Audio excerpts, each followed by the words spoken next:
Boebert. The gentlewoman is recognized for 6 minutes. Mr. Speaker, I rise today in support of my impeachment bill that will hold Joe Biden accountable for the dereliction of one of his most basic duties and allowing an invasion to take place across our southern border that has compromised the safety and security of the American people. With the passage of House Resolution 529 today, the House is taking historic action. For the first time in 24 years, a House Republican-led majority is moving forward with impeachment proceedings against a current president.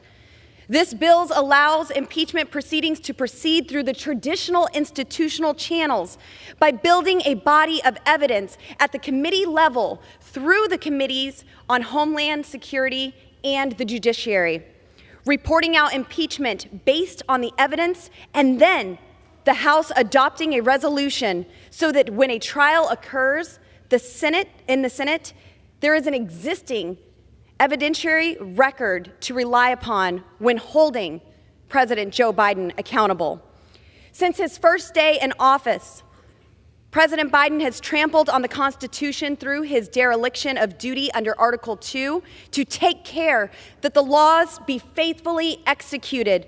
Instead of enforcing our immigration laws, he has lawlessly ignored them and released more than 2 million illegal aliens into the interior of the United States without any enforcement mechanism to ensure that they appear in immigration court.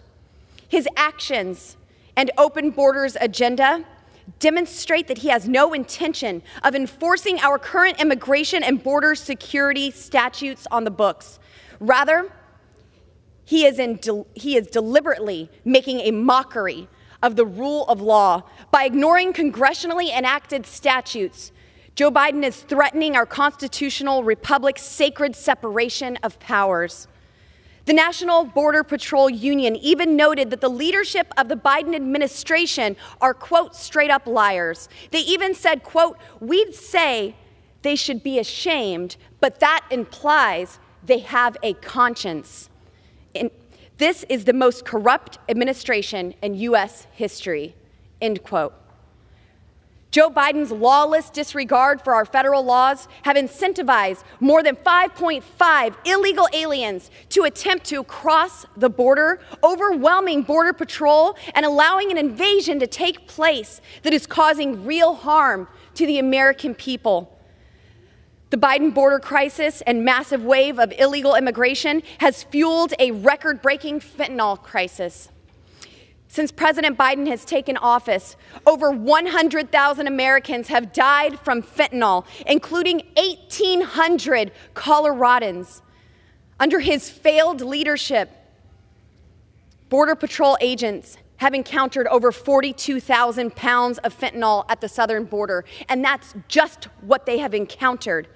In addition to smuggling fentanyl, the National Border Patrol Union has noted that, quote, the billions of dollars that Biden's policies make for them, end quote, support a criminal enterprise of, quote, rape, murder, torture, child sex trafficking, and kidnapping, end quote. That is enough fentanyl to kill every American 28 times over. Innocent children are dying from fentanyl overdoses, and the devastation this deadly drug is causing to families and communities cannot be overstated. President Biden's decision to cede operational control of the southern border to criminal cartels have endangered our national security. In just the first few months of fiscal year 2023, Border Patrol has already caught 125 people on the terrorist watch list trying to sneak into our country. President Biden's lawlessness is threatening the very fabric of our constitutional system. Under the founders' carefully crafted plan, Congress has the legislative power to pass the laws, and the president has the executive power to enforce the laws. The president does not have the power to arbitrarily overturn laws or refuse to enforce the ones he philosophically opposes. Rather, He is under a strict duty to take care that the laws of the United States are enforced. If a law is to be modified or overturned, only Congress has such power, not a rogue president taking unconstitutional unilateral action. By nullifying our immigration and border security laws through a systematic lack of enforcement, President Biden has not only threatened the lives of countless Americans with his fentanyl crisis and increased crime, he has threatened the very foundation of our separation of powers. When a president tramples on the Constitution and ignores the laws on the books, it is Congress's solemn duty to restore our constitutional balance through articles of impeachment. Congress's power of impeachment was meant as the ultimate check and balance of the president. The founders hardwired this important accountability mechanism into our Constitution for such a time as this, to stand with the forgotten men and women across America who are suffering from Biden's record-breaking fentanyl crisis, to take action to secure the border and to protect our constitutional separation of powers. Every member should vote to hold President Joe Biden accountable. Mr. Speaker, I yield. Gentlewoman yields back.